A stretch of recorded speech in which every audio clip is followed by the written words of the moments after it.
So the title of this is A Fur Trader at Michilimackinac and Kankakee, History in Your French Class.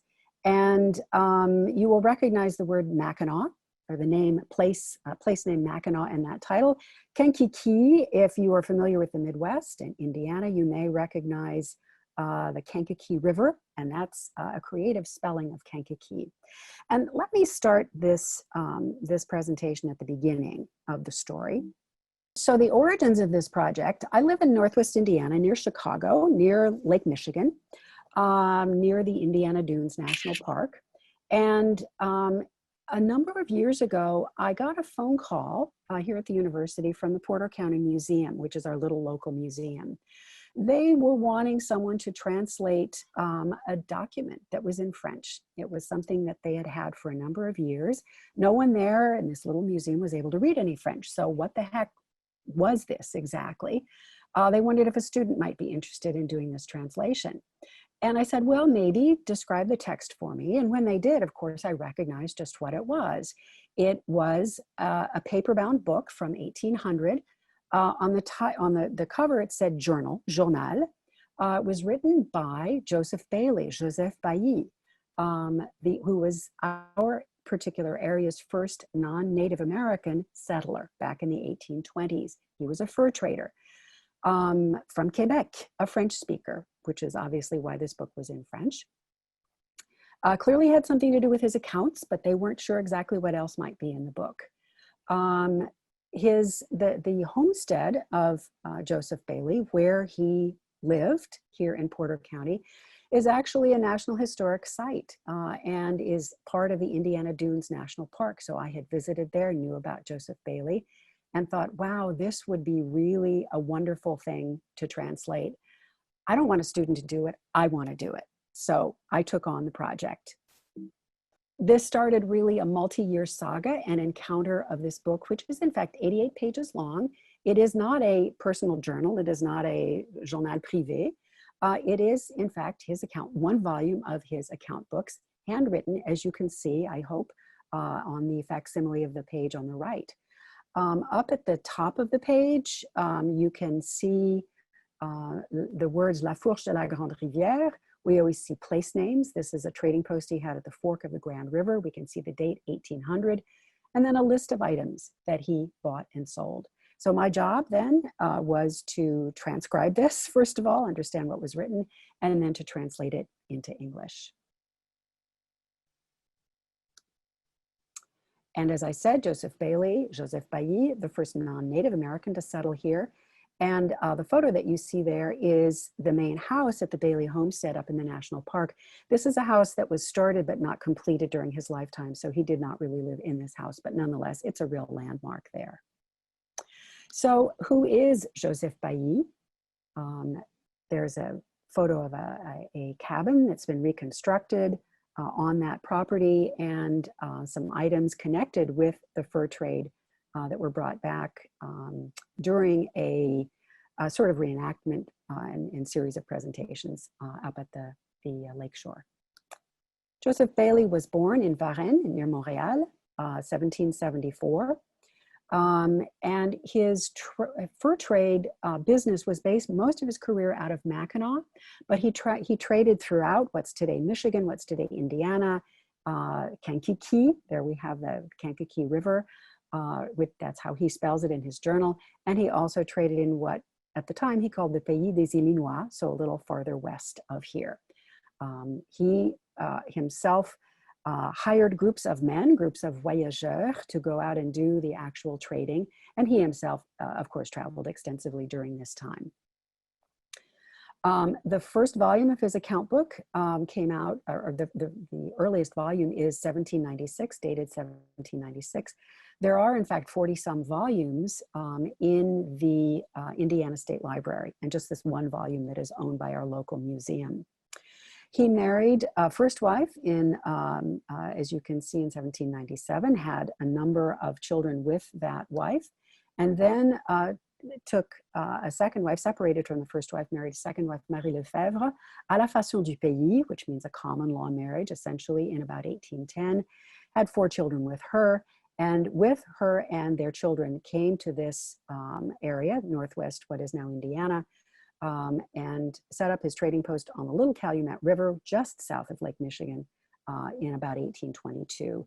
And while he was here, he continued with his fur trade, but started some other small business endeavors as well, and then died in 1835. And he is buried in a cemetery that's also in the Indiana Dunes National Park. In case you're not familiar with how the fur trade worked, and I was not when I started doing this translation, remember that the whole point is that the Native Americans are the ones who are trapping the animals for their furs. They come to trading posts in order to trade the furs for the manufactured goods. The manufactured goods, of course, all come from Europe, particularly in the beginning years of the fur trade, and even in Bailey's time. And Bailey, of course, being a Quebec native, was dealing with his wholesalers and agents in Montreal, as were the majority of fur traders in this part of the upper Midwest at that time.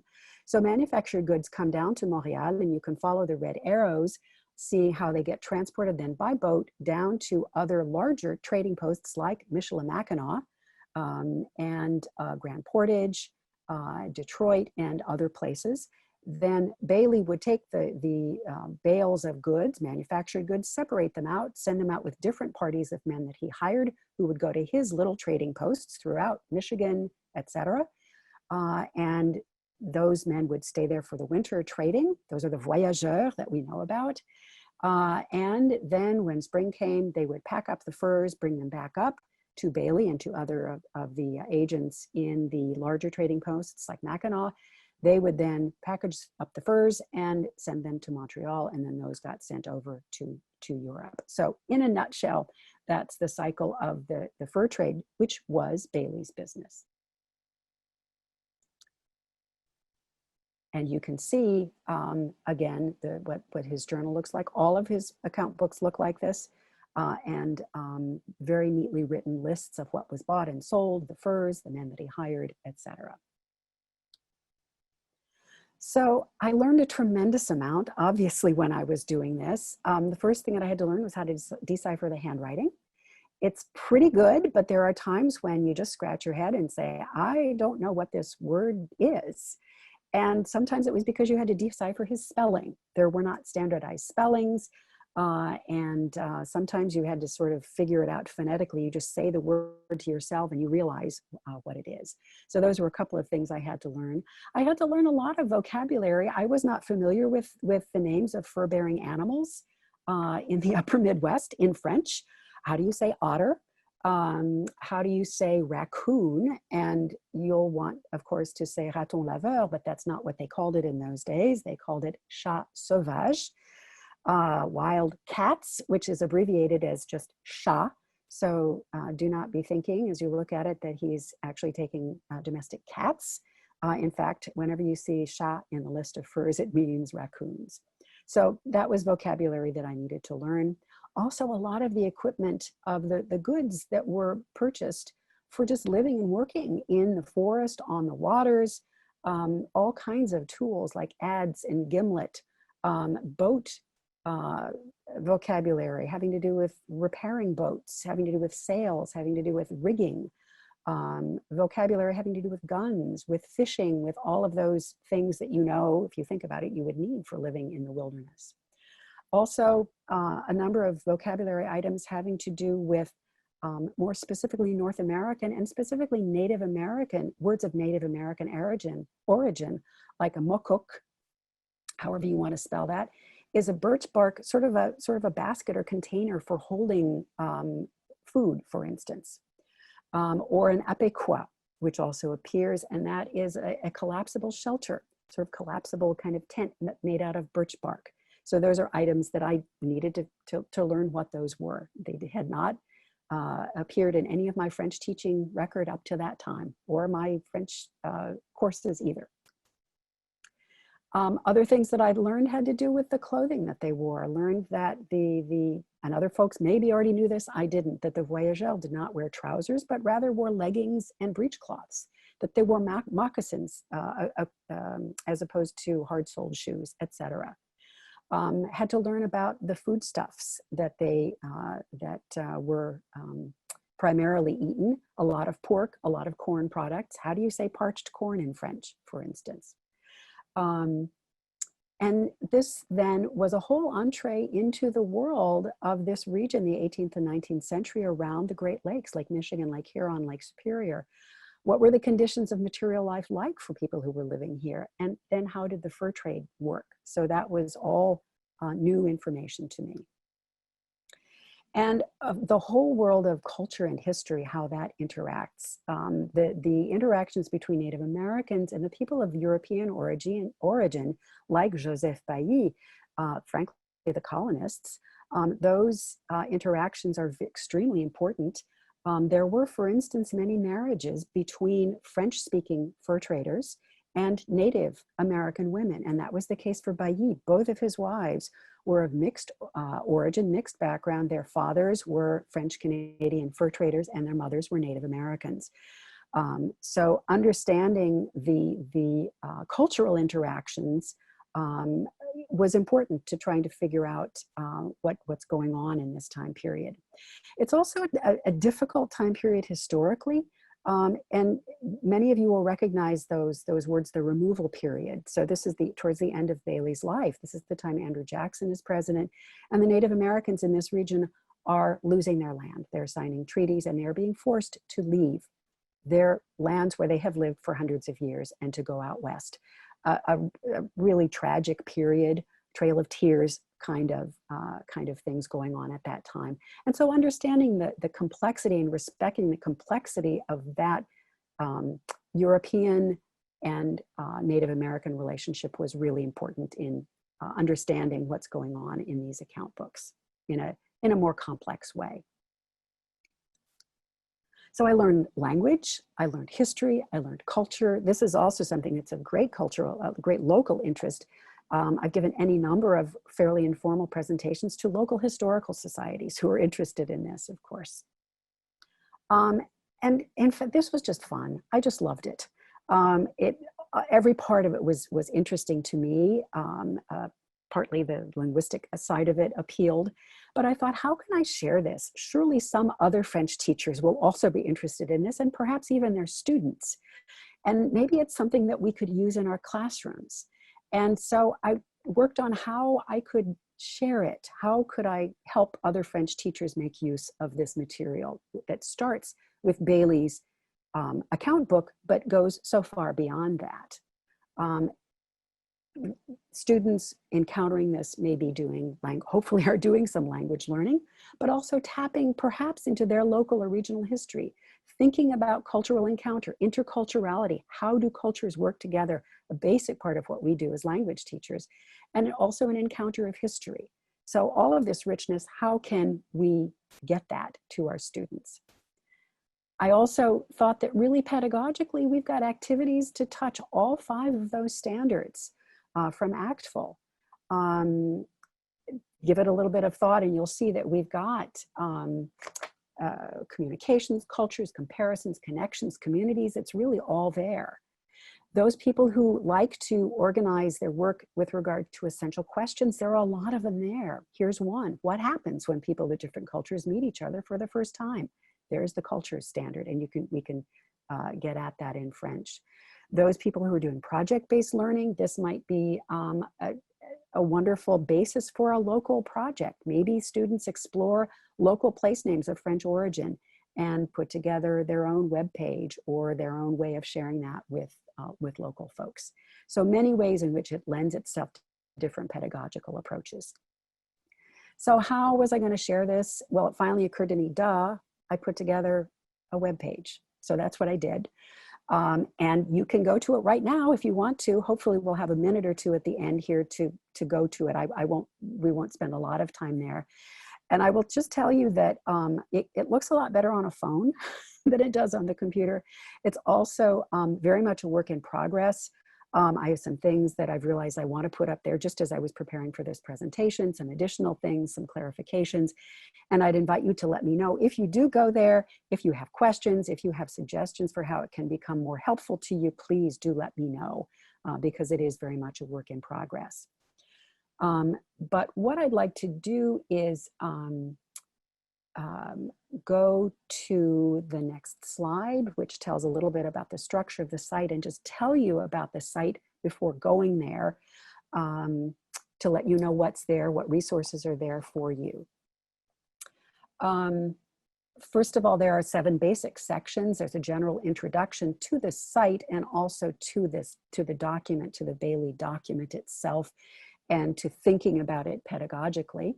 And then there are 6 sections that are more pedagogically oriented. There's one dealing with old maps, and I won't talk a lot about that because Peter's going to talk about that later.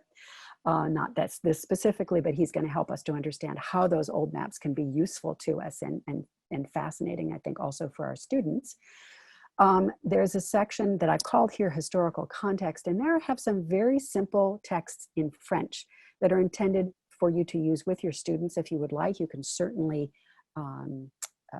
adjust them, edit them, change them as you like, but they're intended to give that basic historical contextual information for the students, talking about the system of the fur trade and voyageurs, what was life like for the voyageurs, what equipment did they have, who were the native peoples and what was their interaction with the voyageurs, and who was Joseph Bailey. So really basic information to help them have context. There is obviously the heart of the section is the pages from the account book, and I'll show you that in just a moment. A very brief section that deals with music of the voyageurs. I think many of us are familiar with those traditional French songs.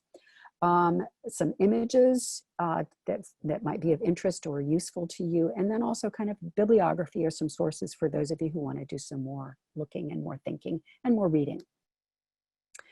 So here is what the front page looks like. I realize that I changed the title of it a little bit, and now I think it's called Joseph Bailey's Account Books instead of Fur Trade Diary.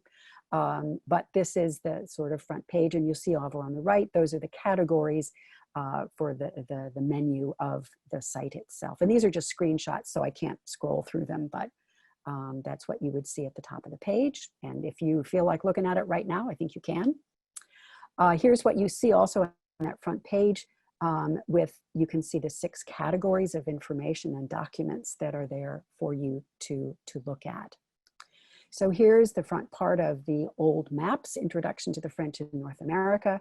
And I've chosen 3 maps that I think are particularly interesting, 2 from the 17th century, 1 from the 18th century in French, that help us and help your students to think about the French encounter with North America geographically and their encounter with Native Americans. Why are there all these rivers indicated on the maps? Do you recognize any of these place names? Why are there all these names of the Native American tribes on the maps, etc.? So those kinds of questions to help students think about the French explorers and the first Europeans who spoke French, who were on the North American continent. The historical context texts in French, these again are these very short, sort of less than 1-page texts that you can feel free to use.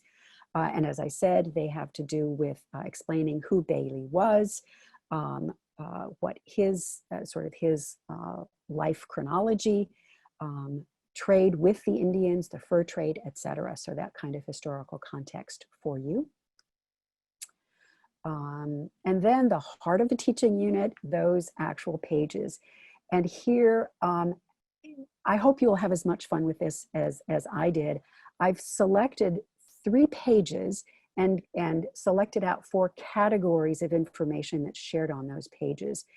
And I've given you a facsimile that you can download of each of those pages. And I really encourage you to bring that up electronically because you can enlarge it. And that really helps you to read it. When you can look at it enlarged, 150, 200%, it really helps in reading it. So have fun with that. I've also given you a copy of that page transcribed, so typed out, and also the translation in English so that you can have all of it in English so that you can understand it.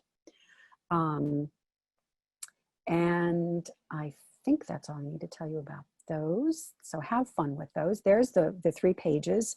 The page on the left, you can see that I've marked out the top group, and those are merchandise that Bailey and his men would have been using just for their daily lives, mostly. Tools, that kind of thing. And the section that is at the bottom is more specifically some items that were absolutely for trade with the Native Americans. Things like cloth, things like mirrors, things like, I think the bottom talks about des petits grelots, little bells. So clearly items that were intended to be traded for the furs with the Native Americans. The middle image that you see here is the pelleterie, the one group of furs that he would have received from one of his groups of employees that brought them in. And you can see the number of them, and you can see what the animal is, and you can then see how much they cost. And so there are activities designed to help the students engage with that. And then on the right hand, there is a sheet that has the part that is marked out is the employees. So men that he hired to go on one particular expedition, or as they are called in French, aventure. And you will notice that all but one of these men are French Canadian. These are all French names. Pierre Préjean, Barthélemy Clermont, for instance, along with Thomas Wood. So those are the 3 pages that there are activities with to help your students encounter those. As I said, a little section then having to do with the music of the Voyageurs. I don't have a lot here, but a few ideas for songs. I have lyrics for some songs, some links to some YouTube recordings of the songs, and then the steps for a little dance that you can do with your class if you're wanting to get them up and active, a very simple dance. If we ever get back to being able to do that kind of thing with our classes, of course, fingers crossed that it's not too long until we're able to do that kind of thing again. Bibliography or sources, feel free to consult this. There are some web pages, and there's really one text that I really recommend is a brochure intended for a very general audience. It's called The Fur Trade, and it's written by some folks at Western Michigan University, and it is available on the web. It's a PDF, and I really recommend, if you're interested, there it's referred to in this bibliography. It's a wonderful introduction to all kinds of stuff to do with the fur trade. Western Michigan has done an archaeological dig at Fort St. Joseph, which is in Western Michigan, which is a colonial French fort slightly before Bailey's time, but wonderful, wonderful stuff there, and other things that you can consult in this sources page. And then finally, images, most of them taken up at the Bailey Homestead, some sort of reenactment kinds of things, but also so that you can get a sense of the place. And thanks to my husband, Dave Grosnick, who has given us permission to use those photos. So that's the website. Those are the materials very briefly. In just a second, I'm going to attempt to see if we can go on the website. And if not, that's okay, because you can go there on your own and we will just go directly to Peter's presentation. But I really hope that this might be a source of ideas for you, that you might find it useful, particularly those of you who organize your classes without a textbook. This might be a source of information. It can open so many doors linguistically, culturally, historically, local connections perhaps. Do let me know if there are things on the website that you have questions about or if there are problems with it. I'm very, very grateful to our local museum, the Porter County Museum, for their support of this project. The documents, I had permission to put them out there. They are free for you to use, and as are all of the documents here. Don't sell them, please, but do use them. And I do hope that someday the whole translation is going to be published as a book, given what we're doing for fall semester and spring this year. Things are busy, so I'm not sure when that will happen, but I hope that this project, which has given so much to me, will be the kind of gift that gives something to you as well. So let me try to get out of this and to share. Literally, we'll just take a couple minutes here because I know I'm out of time. But hopefully this is it. We're on the historical context. Let's go home. There it is, Joseph Bailey's account book, Teaching with Authentic Materials. And there are a number of documents where you can either click on this and see the introduction on a web page, or you can click and download the document. So as we go back down on this home page, we see here are the different areas, introduction, fur trade, historical context. This is the text, the account book pages themselves, which we have an introduction. Each section has an introduction that's intended for the teacher. And then you can see that for each of the pages, you can download the facsimile, the transcription, and the translation, as well as some suggested activities. So I think I'm about out of time with my 30 minutes here, so I will close this. I will stop sharing if that's okay with everyone. And thanks so much for your interest in this, your attention. And I'm really excited to hear what Peter is going to talk about in his presentation again. So merci beaucoup. Thank you so much, Randa. I have a question. Were you able to use the actual original documents from 1796, or did they copy them for you? I have been working with I have consulted the original document, but I've been working with photocopy for most of it. I have consulted the original documents that are in the Indiana State Museum, the other, Indiana State Library, excuse me, in the library itself. They, of course, are, you know, as with any historical documents, you have to put gloves on when you use them, et cetera. But I have been able to look at the originals, yes, although not work with them on a daily basis. Okay. Well, thank you so much. I can see from the chat that there are a ton of wonderful comments about your presentation and that everybody has found extremely valuable. So thank you so much for sharing with us. Randa, well, I was just going to ask you before, just as a segue, were there any maps in the in Bailly's journal? No, well, none in the volume that I'm working on. The later volumes of the journals are a little more sort of the journals where he was just taking some notes at times. And there's one where there's a kind of a map of Lake Michigan. And this is about the time when he was actually working in Indiana, in the site of the Bailey Homestead. And he seems to be indicating on that map exactly where Chicago is. Because of course, Chicago was just getting started at that time as a city. And he made regular trips to Chicago from the Bailey Homestead. And his home here, in fact, was a stopping point for folks who were heading on the Detroit to Chicago road. They would stay overnight. And we do have some traveler documents that talk about sleeping the night there and how bad the fleas were and how bad the mosquitoes were. So that's the only map that's actually there. And it's just sort of a hand done sketch.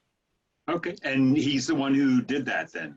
He did it, indeed. Oh, wow, okay. No, is that up on your website? I started going through it, but. Yep, it is not. I don't have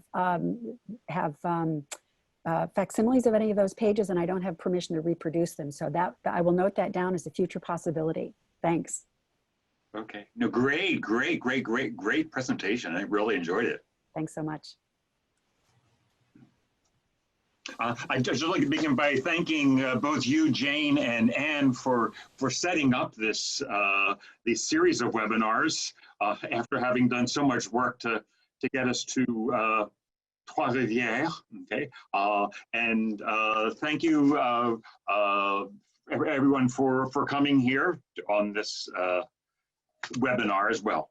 Okay, my talk is on Mapping New France, and it all started last summer when I participated in an NEH seminar called Material Maps in the Digital Age. It took place at the Newberry Library, which is a independent research library in Chicago with a focus on the humanities, but it's privately funded, but it's free and open to the public. And they have a really good core collection focusing on maps, travel, and exploration. Okay. We also had visits to the McLean collection, also in Chicago, which focuses on history and cartography, as well as a side trip to Indiana Dunes, of all places. The idea of the seminar was to learn how to critically read maps and then to apply the practice of this to teaching with authentic documents, often in digital form, such as what Randa has just given us with original documents. Okay. one of the highlights of this thing for me was that I really learned that maps are just more than just graphic interpretations of spatial information, but they really do highlight the history and culture of the period in which they were made. My project involved looking at early maps of Quebec and New France in anticipation of actually teaching a course on Quebec, which we offered last spring semester. According to Christine Marie Petot of 2007, when France was king of cartography, during the 17th and 18th century, Paris emerged as the map production center of the world, actually. And among the new cartographers was Samuel de Champlain, okay, who set up a trading post in a very strategic location, Quebec, okay, which is actually an Algonquian word meaning narrowing of the river. He established France's first outpost there, ventured further up the St. Lawrence River, and was the first European explorer to actually describe the Great Lakes. He spent a majority of his time in New France, crossing the Atlantic over, I'd say, 20 times, mapping and writing about this new environment. And he spent a year and a half in France writing about his travels in Les Voyages. Okay. His maps are full of interesting details. The numbers on this particular map represent, I'll quote from the legend, les chiffres montrent les brasses d'eau. Okay, so, or the numbers represent the depth in fathoms. Okay, so it is a map that's useful for navigation, but it also has a lot of different little things here. Okay, here you can have the little H here. Does anyone know what that is? That is actually, I don't see any answers in the chat, but it's le Grand Saut de Montmorency, okay, qui descend de plus de 25 brasses de eau dans la rivière. So here we have Montmorency Falls, perhaps early sightseeing. Okay. But if we look a little bit closer, I'll go in over here. Okay. Letter A is le lieu où l'habitation est bâtie. Okay, so it's Champlain's quarters. Letter C. Okay. Are you seeing my my little arrow here? Yes. Yes. Okay. Thank you. Okay. Just okay. Are the les jardinages? Okay. And or the nearby gardens, and even in the back, letter B is terre déchiffrée où l'on sème du blé et autres grains. Okay, so the plantings nearby. A little bit further to the right, we can see shows fishing nets. Okay, so this one would be catching fish when the tides went. When the tide went out, the fish would go through here, and here we have perhaps an American Indian or someone shooting a game bird. Okay, right there. And letter T, he gives in the legend as the prairies qui sont inondées des eaux à toutes les marées. Okay, so the marsh is flooded at high tide, and we've got the nets to trap fish when the tides go out. We've also got other kinds of nets on this map as well. And finally, a little bit over here, this thing that looks like a 9. It actually goes through AB. He goes through all the way through the alphabet and then starts using this little symbol. And this is lieu où souvent cabanent les sauvages, where the Native Americans often made their camp. Okay. And also a little whale.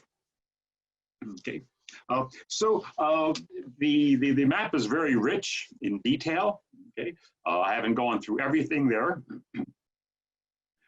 From Quebec, the French little by little established other outposts along the St. Lawrence, including where we should be for this conference, Trois-Rivières, further down Montreal. But in addition to explorers, we also had missionaries who were attracted to the New World. And here is the mission is Sault Saint Louis. Okay? And one of the great interesting find at the Newberry Library last summer was Louis-Joseph Franquet's Voyage du Canada. It's a copy of a handwritten manuscript. Okay, I understand exactly what you went through, Rhonda. Okay, trying to make out different things in his voyage. However, I kind of concentrated on the one map that he had here. Okay. In any event, he did write about the economic potential of New France, also the manners and customs of Native American tribes, and the one map includes the Jesuit mission from 1719. It's actually located at a place called Kanawake today. There are 17 spelling variations for this one Native American word. So here's the map. Okay, on the right, you can see the fort, the chapel, the maison, jardin. Okay, you've also got, then on the left-hand side, of course, then you've got the, actually, I've got here's the, a close-up. You've got the chapel, the jardin, the court, the fort, and right next to it, you've got perhaps 70 or 80 longhouses, the Village des Sauvages, Iroquois.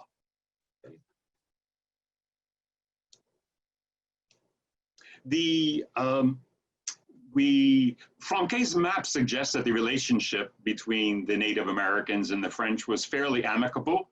Okay, if I go back, separate but amicable. Okay. Okay, and there was a sentiment echoed in our Quebec textbook, okay, that we used last semester. I used Je me souviens by Blood and Morissette from the George University Press. Okay, and it was the first time I used this textbook. In the textbook, it kind of echoes this same type of sentiment. Okay, les Québécois francophones disent même aujourd'hui que le rapport entre les Français et les Amérindiens en Amérique du Nord était plus amical que celui qu'entretenaient les Espagnols et les Anglais avec les Autochtones. Car les Espagnols et les Anglais voulaient seulement conquérir les Amérindiens et non pas vivre en harmonie avec eux. However, research by the Québécois sociologist and historian Delage, translated as a bitter feast, emphasizes the unequal nature of the early trading relationship. Okay, where native wampum was quickly replaced by manufactured porcelain beads, counterfeit money, if you will. Okay, he didn't mention any petit grelots, though. Okay, but also beaver pelts, which were the value of which is fixed on the European market. I'm hoping to get back to the Newberry Library perhaps next summer. It would be the beginning of my sabbatical. And I would like to explore indigenous map making and highlighting how it helped early European explorers who took all the credit. I'd also like to look more at Native American maps and explore how Native American and European societies had a radically different map making mindset. We looked at a few Native American maps at the Newberry last summer, but I didn't really look at that in connection with New France. Why go to New France? Okay, that was one of the things that I really got into last summer. Much has been written about the life of Champlain and his accuracy of map making, but I'd like to argue that Champlain's maps, along with other early maps of Quebec and New World, serve a secondary purpose: to sell or market the New World to potential colonists. His Carte géographique de la Nouvelle-France, which we're going to look at next, includes some of the earliest images of Native Americans, but not dressed for winter, okay? But also the richness of the New World in terms of plants, fish, and fur-bearing animals. Here's I'll look at some of the details with you, but you can see here that you've got the St. Lawrence right here, but all of his maps have these decorative things here along with the legends. So you've got plant life here, you've got the American natives here, you've got different types of fish in the surrounding waters. Okay, here we can see the Native Americans. As I mentioned before, I guess they're kind of ready for war, but they're certainly not dressed for winter. And you've got an abundance of different types of things there of food. You've got a squash in her hand. You have some oak. You've got a type of wild onion here. You've got some grapes. You've got a châtaigne right here, chestnuts. You've got the groseille, I guess gooseberries. You've got quite a lot so it really not only is a map of the New World, but it's also focusing on the fact that you're not going to starve there if you go there. Let's look at some of the fish. You've got the chien de mer, or dogfish. You've got the morue, which they spell molu at that time, or the cod. You've got the gros chabot, okay, or sculpin. You've got the bar, or sea bass. All of this in the immense Le Grand Banc, okay. And again, you've got, here's some strawberries. Okay, so you've got quite a lot here. Okay, this is also the, you've also have some of the fur-bearing animals. Okay, you've got le castor, of course, the raison d'être in the New World. You've got over here the rat musqué, okay, or the muskrat. You've got the martre down here on the bottom left, okay, or the sable. Okay. But this is also the very first map where you have the chain of Great Lakes, but also Niagara Falls. Niagara Falls is right here where you can see Saut de Haut. Okay. Perhaps the most widely used sales tactic on maps at the time, though, was what I call or what is known as the beaver vignette. Okay, this was first introduced by Nicolas de Fer in a 1698 map. Okay, and it shows numerous beaver characters walking upright, carrying construction materials on their shoulders, each beaver with a task, building dams in order to create a great lake at Niagara Falls. Nicolas de Fer's original beaver map is actually displayed on a wall in the Newbury Library, so I didn't get a really great picture of that. It was reproduced in mirror image and appeared on many other maps of the time. Okay, so this is the original Nicolas de Fer, and it is right here, and you can see that this beaver is facing to the right. Okay, the next map you can see is actually facing to the left. Okay, so that was on the Herman Mole map from 1715. I found one of the best versions of the beaver map at the McLean collection, and I got a digital print or digital copy of that map, and so that's the colorized version. My students in Quebec Identity and Culture were particularly engaged with Mole's cartoonish beaver map. Okay, I mean, they wanted to start saying like, combien de castors y a-t-il? Okay, well, I'll leave that up to you guys. But in any event, by the 18th century, the Eurasian beaver was nearly extinct after centuries of hunting them for castor oil and pelts, so a multitude of beavers seem to suggest instant and endless prosperity for those who dare go there. And you can't keep the setting, Niagara Falls. And here we have another bit of a close-up. Okay, so similar to Champlain's map, Moll's beaver map emphasizes an abundance of furs, along with a subliminal reading that if scores of industrious beavers can organize themselves and achieve success in the New World, so can you. Another find at the Newbury Library was La Hontan's New Voyage of North America. Okay, I used this in my class to introduce the idea of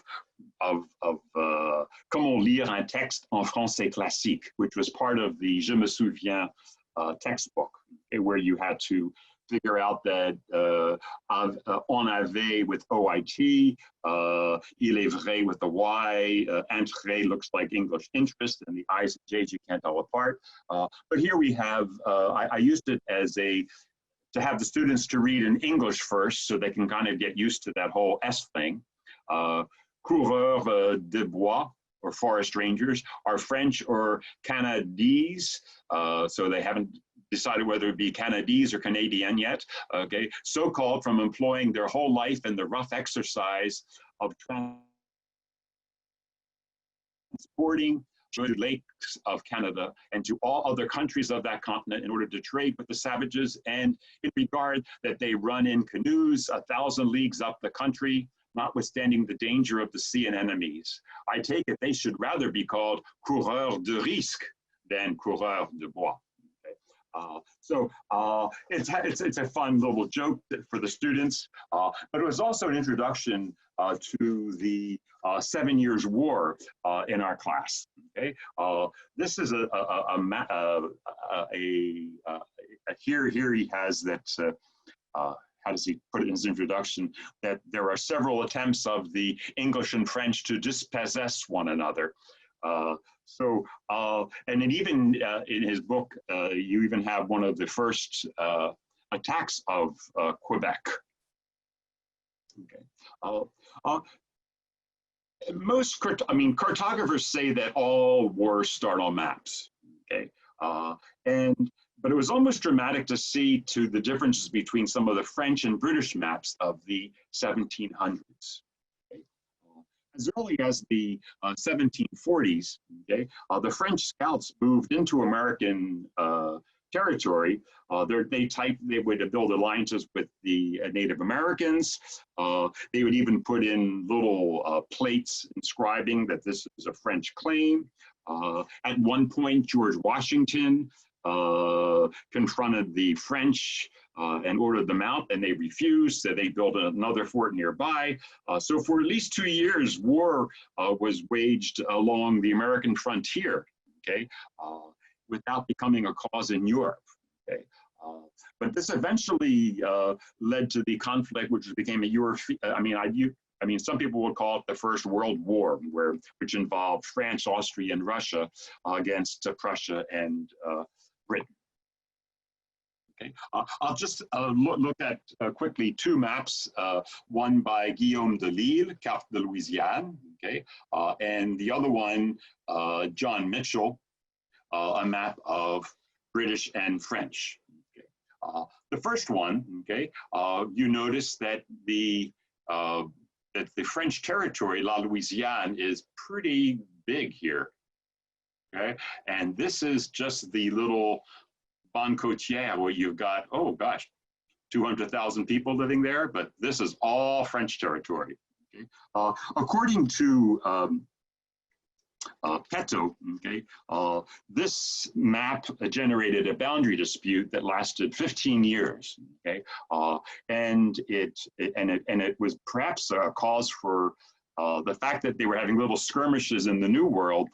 This led to a conflict that spilled from the American colonies to other parts of the world. Okay. If you look at this part here, you can see that the Carolina is actually French. It's not British at this point. Okay. Look at, he says it's Caroline, ainsi nommée en l'honneur de Charles IX. Okay? Not a question of Charles II of England. Okay. Par les Français qui la découvrirent et prirent possession ici et ainsi établir l'an 1500, I guess, and he doesn't, he couldn't remember, but it should be 1562. So Carolina was claimed in 1562 in honor of Charles IX of France. And furthermore, Charlestown, nommé par les Français Charles Fort. Okay? So even though Charlestown was founded in 1670 and honoring King Charles II of England, this map is quite a shock of the time. Okay? Here's John Mitchell's map. Okay, he's a British physician who spent a lot of time in Virginia. So some people just refer to him as the Virginian cartographer. He initially conceived this map in order to represent the British public with a single large image of all the colonies. Okay, and also to indicate the extent of the French threat. Okay, it's regarded as one of the most widely regarded, it's one of the most widely regarded maps of American history, and was actually prepared on the eve of the 7 Years' War. Okay. It was also the map of record when the United States became a country. Okay. Notice on this map how Mitchell extends Virginia and Carolina into Louisiana. Okay. Notice that the Virginia here goes past the Mississippi. I guess it goes all the way to the Pacific Ocean. Likewise with both Carolinas and Georgia. Okay, so and then the Louisiana is kind of mentioned here, but like, how does that fit into the map? Okay. Likewise, the Londoner Herman Moll's map, okay, advertising the New World with his beaver vignette, seems to emphasize British possessions. Here, if we look at a larger area, okay, here you even have New Scotland. Of course, this was New Scotland. I mean, this was all British territory after the Treaty of Utrecht. Okay. What's interesting is that these maps can be used to fascinate students as well. Okay, I recommend that you explore at a distance. You could go to the digital collections for the classroom from the Newberry. It's a free online educational resource to incorporate Newberry sources into the classrooms and engage students in historical research, interdisciplinary. Some of the things that I just noticed is there's a whole thing on Voltaire and the French Enlightenment. Many other pages on French Revolution pamphlets, digital initiative, the many faces of Marie Antoinette. Okay, I'm going off topic here, but there's also more on maps. And one of the last parts that I found interesting, these are live links, but it looks like I'm running out of time, so I'm not going to click on those, but I'll show you what's there. The French Canadians in the Midwest. Okay, this exhibit traces the emigration of French Canadian populations to the Midwest. And what's really interesting in this map, okay, is the number of Indian tribes mentioned all around here. Okay, and you also notice at the very bottom here, Les Chicagous. Okay, appears at the southern end of Lac des Illinois. Okay, while Michigan is over here, has an alternate name of Huron. Okay, just west of Les Chicagous is the Nation du Feu. Okay, so this is a French derivative of the native name for the people themselves, the people of the place of fire, or keepers of the sacred fire. Okay, so this name shows the tradition of linguistic engagement between the French-speaking people and the Algonquian people. Okay, so that there is a lot of cross-cultural contact here.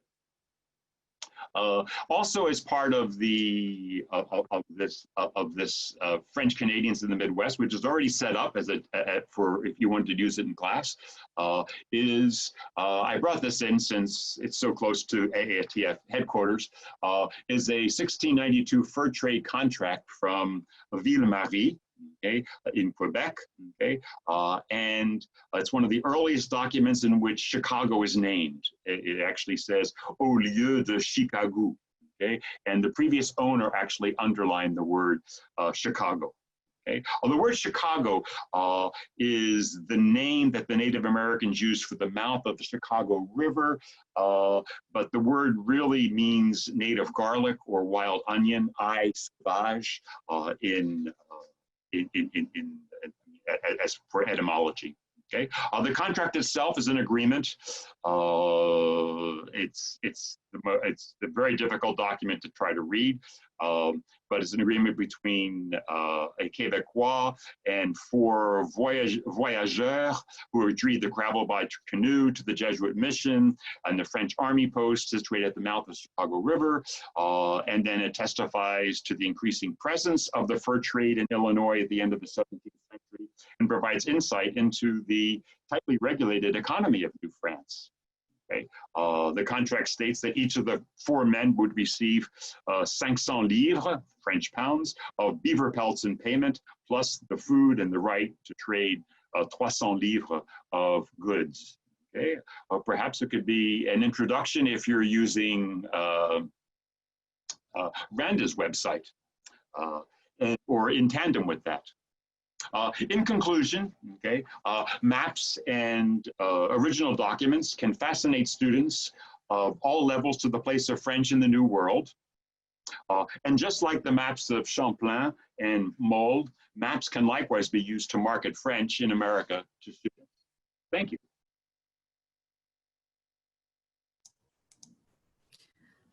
Thank you so much, Peter. And these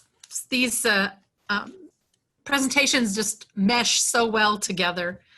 And using maps, I mean, those of us who are in the Midwest, but many other areas of the country, certainly the Northeast, but even more far-flung places have lots of relationship to this historical exploration of North America. A lot of local historical societies, state museums, university libraries have collections of maybe one document that are like the ones that Randa has explored. And go looking. I know in St. Clair County in Illinois, on the Illinois side of St. Louis, the local historical society has a lot of documents, historical documents, and one of our AATF members used to have her students work with them and make travel brochures based on the information in these historical documents. And I can guarantee you will receive a welcome in these places, because those who take care of these archives are very attached to them, and they love people showing an interest, particularly young people. So thank you so much, Peter. And we'll post the documents, as I said, in the Google folder for everyone. Just really fascinating. And now, je crois que c'est à Catherine. Already, I want to thank everyone for attending. It's great to have you. I'm so thankful. The co-presenters, I love the presentation. And of course, the ATF for organizing. I think it's still not showing your PowerPoint. So thank you, Jane. Thank you, Anne. It's a great idea, and we're grateful that we can all be there together, be here together. I'll switch into the French. En fait, je vais essayer de, en quelque sorte, reprendre un peu ce que le contexte de Randa et le contexte de Peter, et de vous amener au jour présent, au travers l'environnement. Au départ, ma présentation n'était pas censée, enfin, je n'avais pas prévu de faire un historique de l'environnement au Québec. Et quand j'ai vu les titres de Randa et de Peter, j'ai décidé de changer la présentation un petit peu. Donc, voilà. Donc, je parlerai de la protection de l'environnement et du développement durable au Québec. Donc, on sait que Jacques Cartier arrive dans le Nouveau Monde et fait plusieurs voyages de 1534 à 1542. Quand il arrive, pour ses 2 premiers voyages, il rencontre des Amérindiens, des habitants des Premières Nations. Et l'une des première chose que les Amérindiennes donnent à Jacques Cartier, ce sont des fourrures. En tant que comme des cadeaux en fait de bienvenue. Ça va marquer l'histoire du Canada et du Nouveau Monde et du Québec, comme Rhonda l'a montré et Peter aussi. Et donc ici, vous avez des reproductions d'images d'Épinal des Amérindiens qui offrent ces fourrures. Alors pourquoi est-ce que ça a une importance? Parce que ce qui frappe, ce qui marque le voyage les premières découvertes de Jacques Cartier, c'est l'importance de l'eau et l'importance des ressources naturelles. Par les ressources naturelles, ici, on voit les fourrures, c'est-à-dire des ressources animales.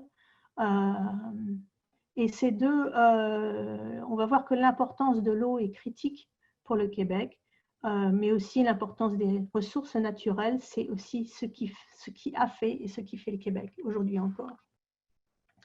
Donc, quand on parle du Québec, on parle souvent d'exploration, mais aussi d'expansion, mais on parle aussi d'exploitation des ressources naturelles. Jacques Cartier arrive pour trouver la route vers la Chine ou vers l'Asie, c'est-à-dire vers le Pacifique, c'est-à-dire une route qui aurait mené à des denrées qui étaient très à la mode à l'époque et que le monde occidental ou que le monde européen voulait. Quand Jacques Cartier arrive, il regarde la Terre et il dit que c'est la plus belle qu'il soit possible de voir, qu'elle est labourable, qu'elle est unie et qu'elle est pleine. Et en fait, on sait que les Français vont s'installer au Québec et aussi vont exploiter la terre autour du Saint-Laurent avec des petites fermes, des fermes. Mais à l'origine, ce n'était pas le mode économique qu'on a voulu concevoir du Québec. On s'est intéressé au Québec, non seulement parce que c'était une façon d'arriver vers la Chine, mais aussi parce qu'elle présentait des ressources naturelles qu'on pouvait exploiter. Samuel de Champlain, qu'a mentionné Peter, bâtit une économie coloniale qui est basée sur le commerce de la fourrure, qui est basée sur le commerce des pelleteries dont a parlé Rhonda. Et donc, à nouveau, pour reprendre ce que Rhonda a dit, l'idée, c'était d'obtenir des fourrures des Indiens ou des Autochtones, ensuite d'en faire le commerce et puis de les renvoyer en Europe où elles étaient très en vue et très prisées. En 1727, la Compagnie des Sans Associés est créée pour en fait devenir un monopole du commerce des fourrures. On sait qu'en fait le commerce des fourrures va s'atrophier simplement parce qu'il va y avoir de moins en moins de fourrures parce qu'on a tué énormément d'animaux. Au XVIIe siècle, avec les guerres amérindiennes, il y a peu de commerce. Puis finalement,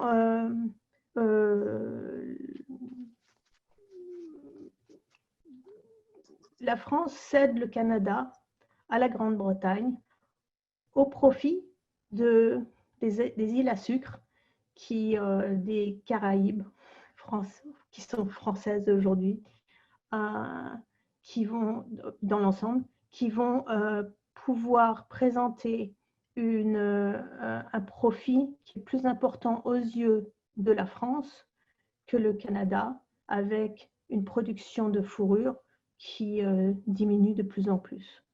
On sait aussi que le Canada, enfin le Québec a attiré bien sûr la France parce que c'était aussi une terre, enfin, ou un terrain de production de poissons et de morues.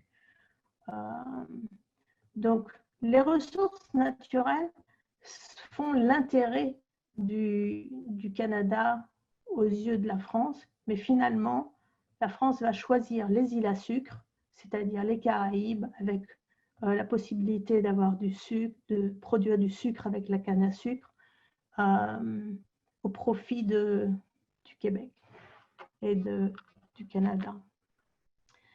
Au fil des siècles et de l'industrie, avec l'industrialisation, on comprend que les ressources naturelles du Québec deviennent de plus en plus importantes et prisées elles aussi. Et on revient au thème de l'eau.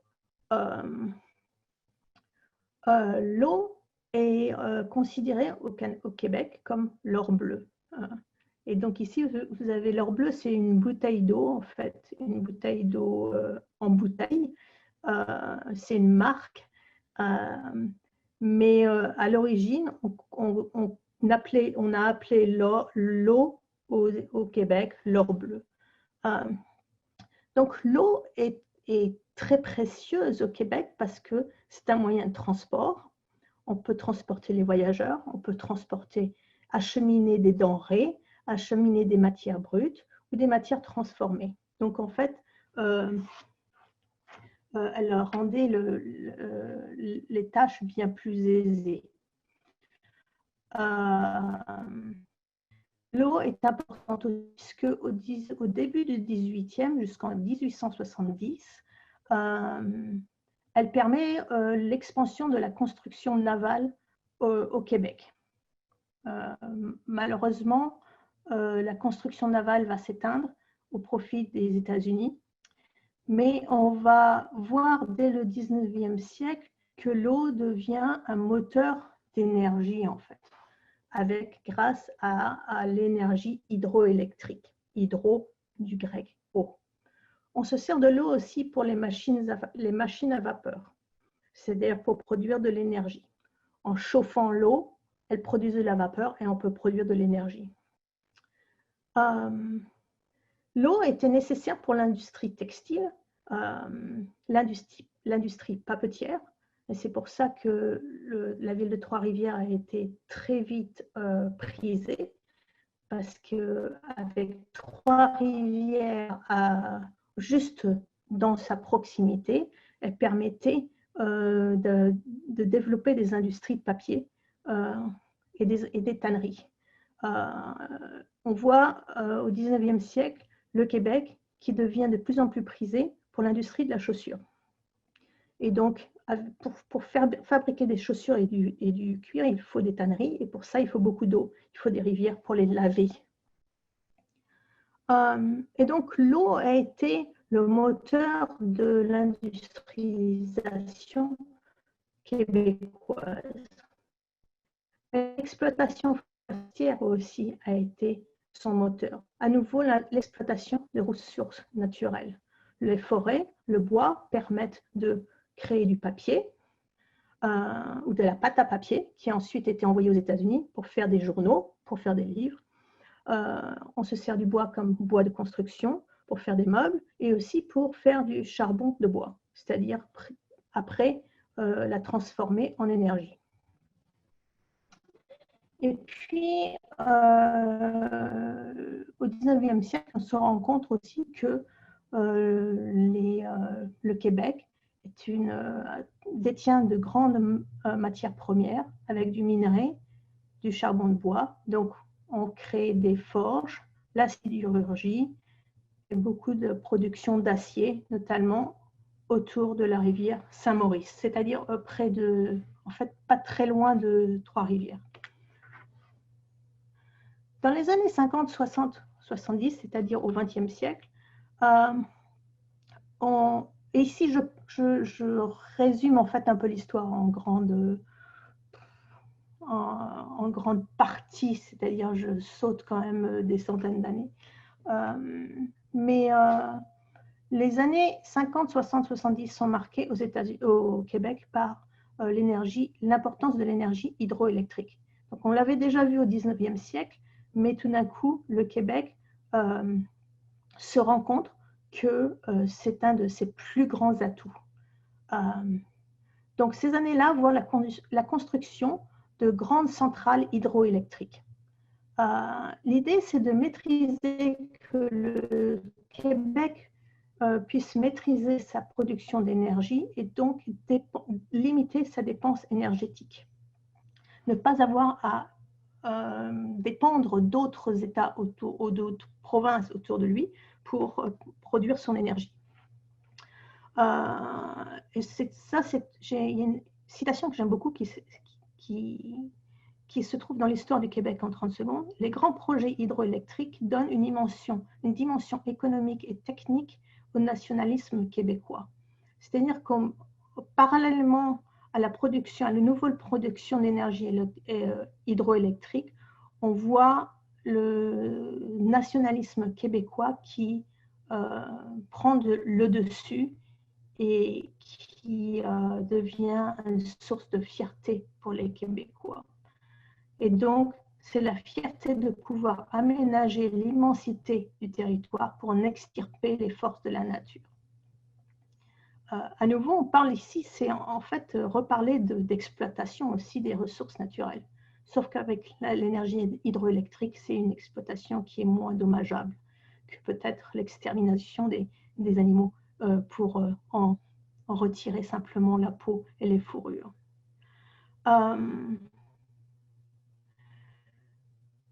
L'histoire du Québec est marquée par la nationalisation, et ici je marque nationalisation ou nationalisé entre guillemets, puisque le Québec n'est pas une nation, mais une province.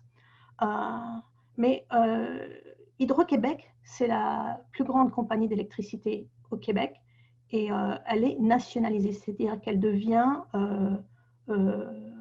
la propriété du gouvernement québécois en 1944. Pourquoi est-ce que c'est important? Parce que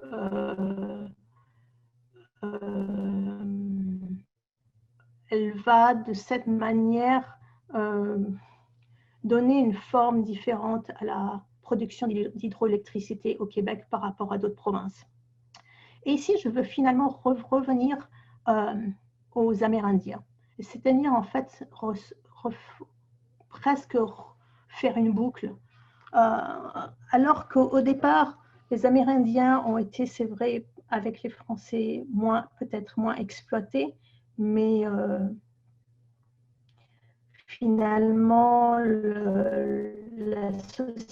les sociétés amérindiennes ont été mises de côté. On retrouve avec les années 70 une sorte de relation de coopération et la nécessité d'avoir une relation de coopération avec les Amérindiens. En novembre 1975 est signée la convention de la baie James et du Nord québécois. Vous allez voir que je vais relier ça en fait aux questions d'environnement aujourd'hui. Cette convention est négociée entre le gouvernement québécois et le Grand Conseil des Amérindiens Cris du Québec et des Inuits du Nord du Québec. C'est un document qui juridique qui codifie leurs droits, les droits individuels des autochtones et leurs droits à l'autodétermination. Vous pouvez imaginer que au bout d'un moment, les autochtones ont aussi commencé à vouloir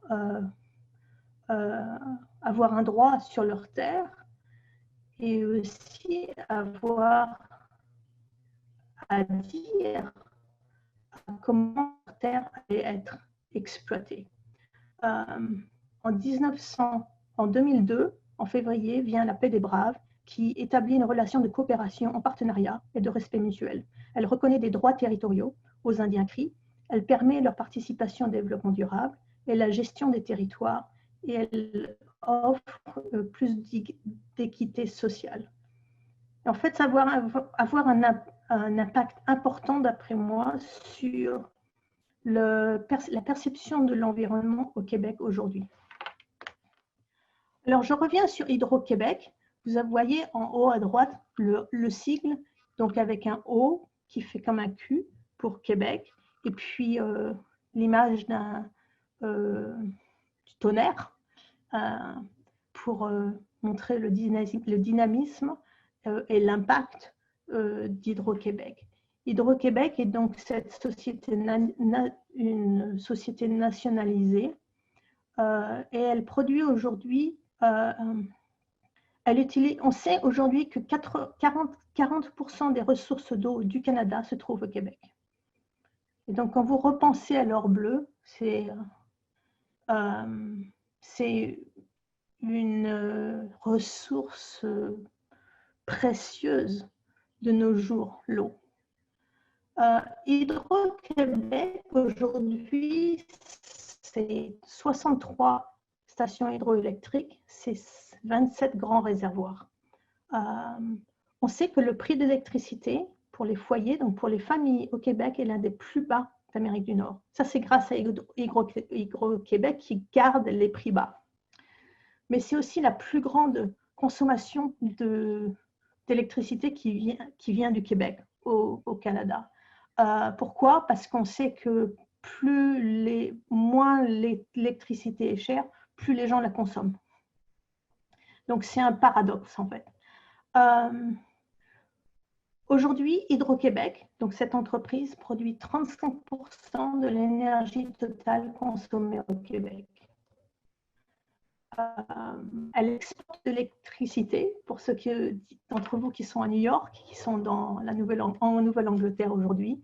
Elle exporte de l'électricité vers New York et elle exporte 10% des besoins électriques de la Nouvelle-Angleterre du Québec. Hydro-Québec avait 2 centrales nucléaires qui ont été mises à l'arrêt en 2012. Donc, il n'y a plus d'énergie nucléaire au Québec. Elle est importée, en fait. Mais on sait aussi que l'énergie propre, parce que l'énergie hydroélectrique est considérée comme de l'énergie propre, on sait qu'elle peut avoir quand même des mauvais effets sur l'environnement. Par exemple, quand on fait des réservoirs, ça peut augmenter les niveaux de mercure pour les lacs, dans les lacs pour les poissons. On sait que plus de réservoirs aussi signifie plus de gaz à effet de serre. On sait qu'il y a de l'érosion des rives des lacs avec les réservoirs. Ça peut constituer un obstacle très important à la navigation et au passage des poissons.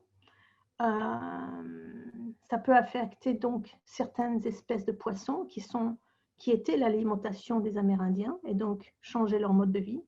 On sait que les réservoirs artificiels ont fait disparaître des terres amérindiennes. Et souvent, on pense aux réservoirs artificiels en Europe où on sait qu'un village entier a été englouti pour faire un réservoir et donc pour développer l'hydroélectricité. Mais on sait moins que ça s'est passé aussi au Québec à des échelles beaucoup plus grandes.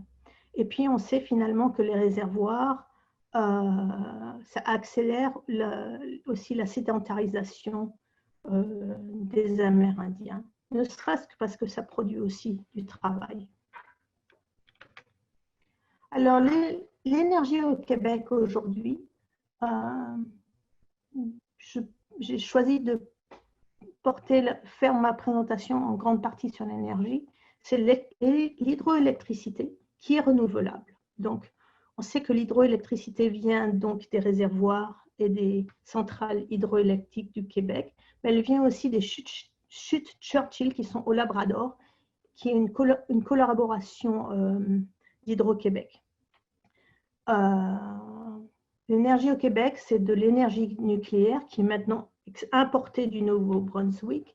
C'est du gaz naturel, du gaz de schiste.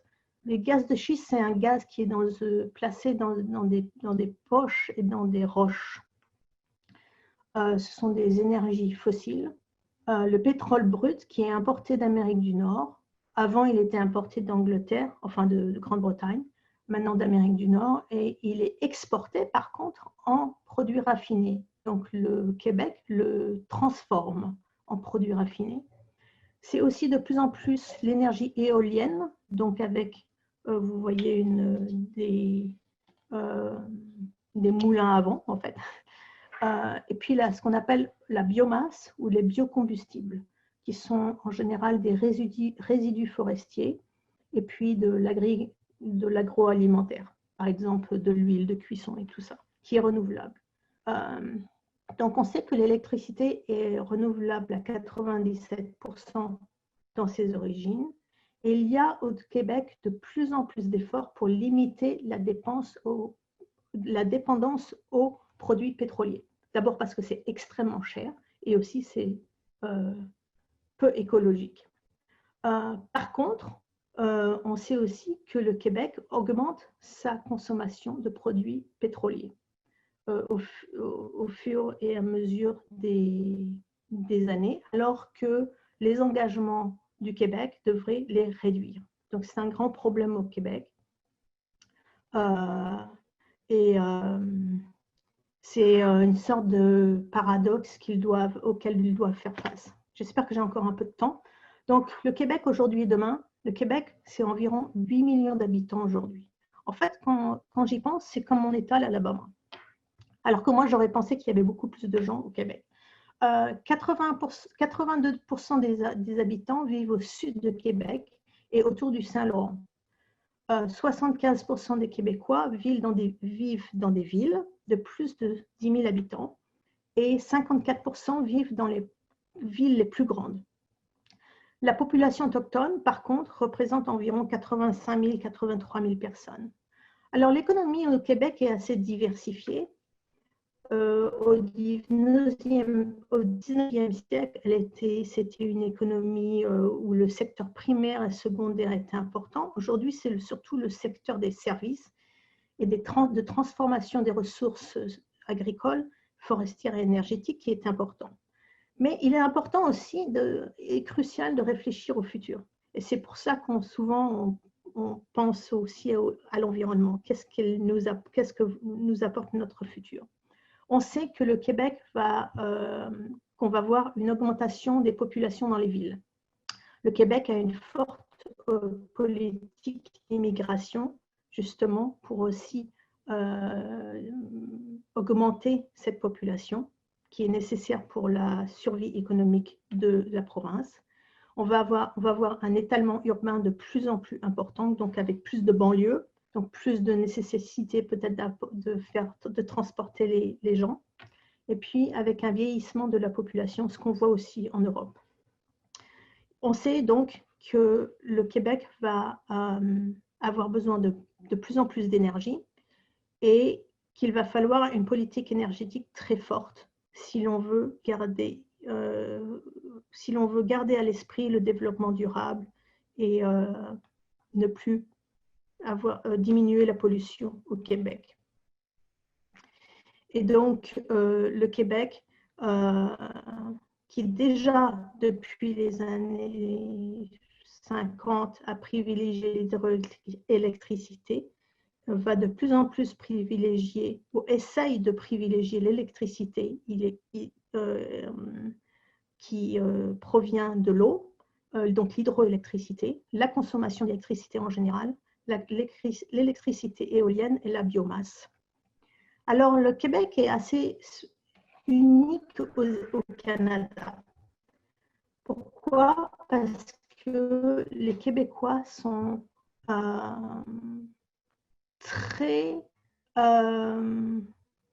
ne doutent très peu des questions climatiques. Car on sait que 89% des Québécois pensent que la planète se réchauffe. C'est beaucoup plus que les autres Canadiens. 67% des Québécois pensent qu'elle se réchauffe à cause de l'activité humaine. 60% pensent que le climat leur nuira personnellement, donc leur fera du mal personnellement. Et puis, 79% des Québécois pensent qu'ils souffrent déjà du changement climatique. Les Québécois ne s'opposent pas à la tarification carbone, ce n'est plus un enjeu politique. Alors, quand vous achetez de l'essence au Québec, je crois que c'est 40 cents sont consacrés c'est un tarif carbone qui après est transformé en aide pour lutter contre les changements climatiques et pour lutter pour le développement durable au Québec. Donc, pour les Québécois, la question de ressources naturelles est très importante C'est l'air, c'est l'eau, c'est la biodiversité, c'est le changement climatique et c'est le développement durable qui est important. L'engagement que les Québécois ont pris vis-à-vis des autochtones est sans doute assez important aussi, puisque l'idée c'est d'avoir un Québec qui vit en harmonie. Et après tout, aujourd'hui, la plupart des centrales hydroélectriques se trouvent dans les territoires autochtones. Donc, il est important pour les Québécois d'avoir une sorte d'équilibre. Et je pense que les Québécois aussi pensent aux questions climatiques comme des questions qui affectent leur mode de vie directement. Alors, j'ai ici choisi des pancartes qui viennent de manifestations pour le climat, contre les changements climatiques.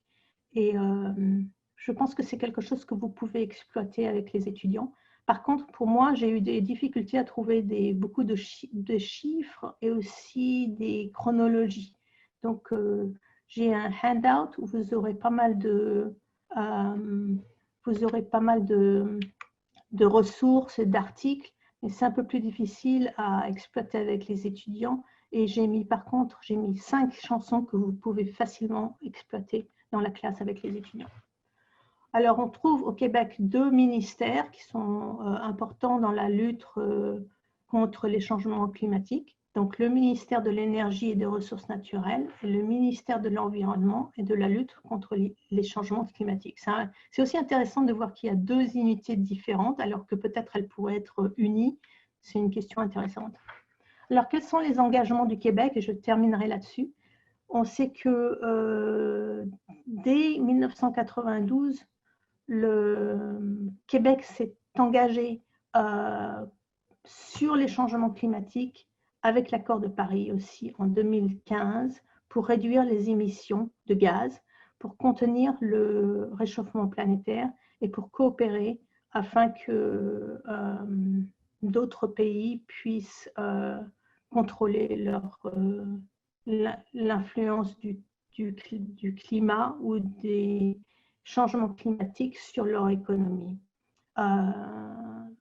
Le Québec a déjà vu 2 plans d'action sur les changements climatiques et le 3e plan d'action, c'est le plan d'action 2013-2020 non, ça c'est le 2e, a mis l'accent sur la réduction de la consommation des combustibles fossiles, c'est-à-dire du gaz naturel ou du pétrole, et puis l'amélioration de l'efficacité énergétique des bâtiments. Donc il y a pas mal de lois pour que les nouvelles maisons, par exemple, soient efficaces avec leur protection de l'énergie. Et puis,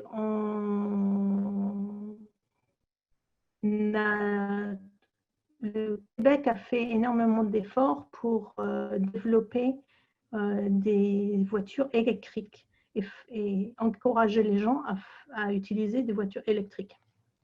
Un autre plan d'action qui vient juste de 2013-2020, c'était de soutenir davantage le développement des transports collectifs, d'accélérer l'électrification des transports, c'est-à-dire de les rendre électriques,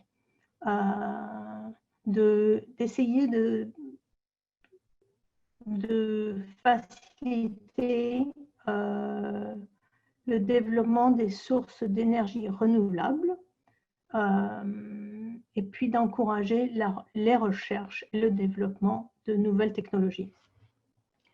Le Québec a un agenda de réduction des émissions de GES, de gaz à effet de serre, qui est important, et aussi un agenda de développement du parc automobile électrique ou rechargeable, comme les hybrides.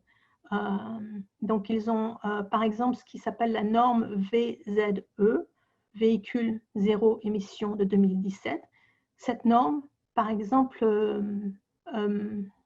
impose aux concessionnaires automobiles, donc quand vous allez acheter une voiture, vous devez pouvoir avoir le choix entre des voitures électriques ou hybrides rechargeables et des voitures qui ne sont pas électriques.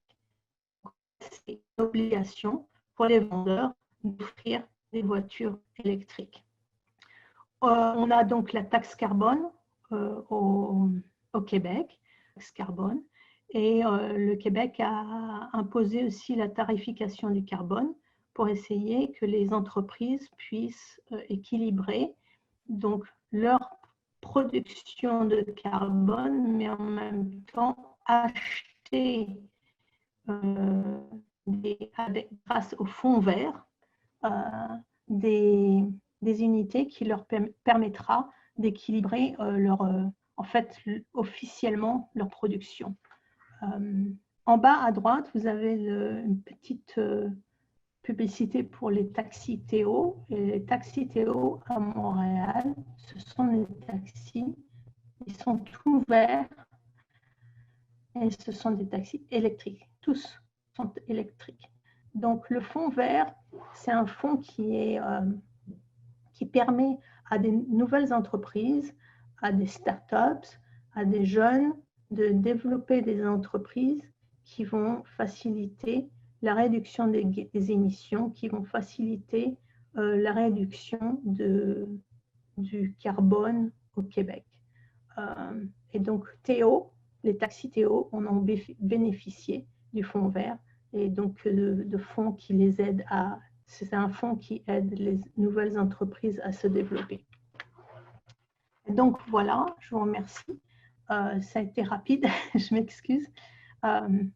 Mais j'espère qu'on peut voir aussi au travers de ma présentation que l'importance qu'ont les Autochtones et les Premières Nations dans la redéfinition de l'environnement et de la protection de l'environnement au Québec. Je crois que c'est important. Et je crois que la fierté québécoise est aussi importante dans la compréhension qu'ont les Québécois de l'importance de leur environnement et de l'importance qu'ils ont à pouvoir équilibrer leur consommation d'énergie, à la fois pour eux-mêmes, mais aussi pour préserver leur propre culture. Donc, je vous remercie beaucoup. Merci Catherine, c'est passionnant. On apprend beaucoup de choses et puis tous ces détails, tous ces éléments, je crois que ça contribue beaucoup à diverses discussions que nous sommes en train d'avoir maintenant. On a un quart d'heure pour des questions. S'il y en a d'entre vous qui veulent poser des questions, faire des commentaires. Alors, bonjour à tous et à toutes. Bonjour Tracy. Bonjour. Ma voix familière qui intervient toujours. Tout d'abord, ces 3 présentations ont été vraiment fascinantes, donc je vous remercie énormément. Moi, je pense toujours à l'interculturalité et donc, pendant les 3 présentations, je me demandais comment est-ce que nous pouvons vraiment démontrer jusqu'à quel point nous avons tous des différents lenses dans lesquels on voit le monde. Bon, ça c'est la première chose. L'autre truc, c'est que voilà, les étudiants dans le lycée ont besoin de savoir qu'ils sont importants. J'adore parler de l'histoire et j'adore parler de l'histoire du Québec, de la France, de l'Afrique. Donc, surtout Catherine, est-ce que tu aurais des idées, peut-être une petite activité qu'on pourrait utiliser dans une situation de lycée pour prendre certains aspects de l'histoire riche québécoise avec une autre communauté, par exemple les États-Unis. Moi, je suis noir, bon, et moi, je pense toujours aux années 60 très différemment que d'autres gens. parce que mes parents diraient vraiment que c'était pas une période avant les années 60 très belle dans le sud des États-Unis. Est-ce que tu aurais peut-être une idée de comment tu pourrais connecter l'histoire québécoise avec les autres communautés? Parce que de toute façon, les 400 ans d'histoire, c'est représenté très, très différemment quand on parle de l'esclavage et de la période de temps après esclavage. Je suis certain que tu vois ce que je veux dire là. Merci beaucoup. Oui, c'est vraiment une question vaste. Mais à l'origine, je voulais faire une présentation en fait sur, je voulais mettre en valeur des sortes de profiles of courage de l'environnement aujourd'hui. Un petit peu comme Kennedy avait fait son livre Profiles of Courage, c'était plutôt des portraits en fait de gens qu'il avait marqués ou marqué d'après lui l'histoire des États-Unis. Mais moi, je pense que une des questions qui est importante pour moi, c'est comment toucher les étudiants, comment saisir aussi leur attention, mais aussi, comme tu l'expliques, Tracy, leur montrer que chacun a de l'importance. Et je ne l'ai pas fait dans ma présentation parce que je lui ai donné un aspect plutôt historique, mais je pense qu'il est important pour les jeunes de voir d'autres jeunes, d'autres ou peut-être moins jeunes, mais qui ont eu qui ont un impact, quelles que soient leurs origines. Et au Québec, on trouve facilement des profils de courage qui sont issus de différentes sociétés, parties de la société aujourd'hui. Et je pense que c'est aussi une manière de peut-être leur montrer aux élèves que chacun a un rôle à jouer, soit dans la protection de l'environnement, mais dans le futur, pour définir notre futur de l'humanité. Et de pouvoir leur montrer ce que font certaines personnes, qu'ils viennent de milieux du Québec ou d'une communauté très rurale, ou qui viennent du nord du Québec et d'une communauté autochtone, ou qui viennent d'un endroit plutôt urbain, mais aussi peut-être issus d'Haïti, et que chacun au Québec peut trouver, peut-être ailleurs aussi, mais en partant du Québec, peut trouver une compréhension de sa propre importance. Ce que j'aime bien j'ai mis dans le handout que j'ai fait, il y a 5 chansons. 4 ou 5 chansons. Et une des chansons, c'est du rap. Et c'est en fait, ce sont des éboueurs qui ont fait cette chanson pour sensibiliser la population à l'importance qu'il y a de faire son pré-tri, de trier à la maison. Et pas de nécessairement mettre le container à pizza avec la moitié de la pizza et de lancer tout ça dans la poubelle de recyclage. Et donc, pour moi, c'est aussi important de montrer qu'à travers la chanson, par exemple, on peut trouver des éboueurs qui ont fait cette chanson pour sensibiliser les autres, et en utilisant du rap. Et donc, peut-être c'est au travers de certains moyens comme la chanson où on peut trouver plus facilement l'accès à la jeunesse, l'accès à peut-être des communautés qui n'ont pas toujours une parole ou une voix aujourd'hui, ou qu'on ne voit pas nécessairement dans les journaux. Ou peut-être que ça, c'est une façon aussi d'aborder la question. Donc, j'ai pas vraiment j'ai répondu de travers à la question de Tracy, mais plutôt en essayant de donner des idées de comment appréhender ces questions Mais en fait, pour moi, c'est un petit peu de travers. Mais je sais qu'il y a beaucoup pour les autochtones, il y a beaucoup de livres d'enfants et de contes qu'on peut utiliser dans la classe. Mais c'est vrai que c'est important, d'après moi, de montrer aux élèves les facettes d'une culture et que la culture, elle n'est pas monolithique. Je pense que le Québec présente cet avantage. C'est aussi c'est facile pour nous d'obtenir soit des livres, soit du matériel, soit des chansons. Mais pour moi, pour cette présentation, j'ai eu du mal à trouver par exemple des statistiques, à trouver des... Donc, mais je pense que les données humaines sont peut-être plus facilement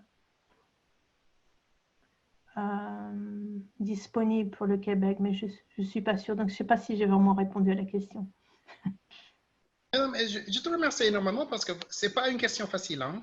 Et je l'ai posé parce que moi, je trouve que c'est vraiment très important d'avoir les conversations. Alors, et surtout présentement dans le monde, on est en train de réfléchir à qu'est-ce qu'on peut faire, qu'est-ce qu'on peut dire, qu'est-ce qu'on peut... on marche sur les œufs. Hein? Quand on voit les gens, on a de la peur de discuter vraiment ce qui est important. Et à mon avis, ça commence avec l'histoire. Si c'est l'histoire québécoise, si c'est l'histoire africaine, si c'est l'histoire américaine, si c'est l'histoire italienne, ça commence avec l'histoire. Et à mon avis, vraiment, plus qu'on parle de l'histoire, plus qu'on va avoir une meilleure compréhension de la raison pour laquelle on a tellement de différences, mais ce sont des différences vraiment artificielles. Et enfin, moi, je vais juste dire ça, même quand Peter et Randa, vous avez parlé des cartes. Alors, c'est fascinant et moi, je suis passionné par ça, mais c'est fait par l'homme. C'est fait par l'homme qui voulait avoir un certain impact. Et donc, pour ouvrir cette conversation, il me faut peut-être 2 heures de plus, mais je suis très content d'avoir eu l'occasion de vraiment de causer avec vous, parce que, enfin, moi, je trouve que c'est une question qui doit continuer. Et donc, non, mais je crois que tu as répondu à la question, Catherine. Ouais. Merci.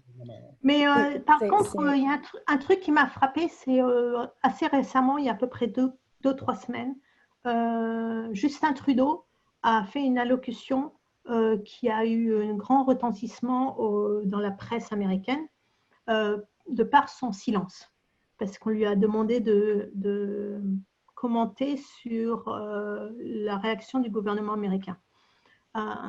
Et donc, il y a eu un très long moment de silence. Mais j'étais très intéressée à la manière dont il a parlé en fait, du Canada. Et il a parlé, c'était intéressant parce qu'en l'espace de peut-être 1 minute, il a beaucoup dit aussi sur le Canada. Il a expliqué que il y a du racisme systémique au Canada, et donc il l'a reconnu. Et puis, il a parlé des Noirs canadiens et aussi il a parlé des personnes racialisées au Canada. Et c'est intéressant pour moi parce que, honnêtement, je n'avais jamais entendu quelqu'un parler de cette manière. Enfin, je n'avais jamais entendu d'expression parce que je ne lis pas nécessairement la presse québécoise ou canadienne. Et c'était intéressant pour moi comment il a eu les terminologies qu'il a utilisées. Et ne serait-ce qu'avec les terminologies, l'analyse aussi, on peut aussi retracer qu'est-ce que ça veut dire pour le Québec et qu'est-ce que ça veut dire pour le Canada et qu'est-ce que ça veut dire racialiser dans ce contexte-là. C'est important à partir de là, essayer de trouver des définitions. Et est-ce qu'on pourrait dire la même chose aux États-Unis et de faire réfléchir aux élèves, ne serait-ce que sur des définitions, sur qu'est-ce qu'on veut dire exactement. et d'apporter certaines précisions. Et après, la précision, elle vient aussi dans l'analyse historique, dans l'analyse de ce que l'histoire a soit oblitéré ou soit mise en valeur et pourquoi. Donc voilà. Mais je laisse la parole peut-être à Rhonda et à Peter. Oui, c'est Rhonda ici. Bonjour Tracy, c'est une très bonne question. C'est un sujet énorme. Et je pense qu'on pourrait peut-être commencer à aborder la question un tout petit peu, là je qualifie beaucoup, hein, avec la rencontre que l'on peut voir entre les Amérindiens, les autochtones, et les premiers Français, ou bien les voyageurs, enfin les traiteurs comme Joseph Bailly, en faisant faire un petit jeu de rôle. Alors, quand les Européens rentrent sur la terre habitée par les Amérindiens, quel est le point de vue des Amérindiens? Qu'est-ce qu'ils pensent? Ils voient ces autres personnes, qu'est-ce qu'ils remarquent? Qu'est-ce qui est surprenant? Qu'est-ce qui est différent? Mais quelles sont les choses qui sont les mêmes? Donc, où est-ce qu'il y a des ressemblances aussi?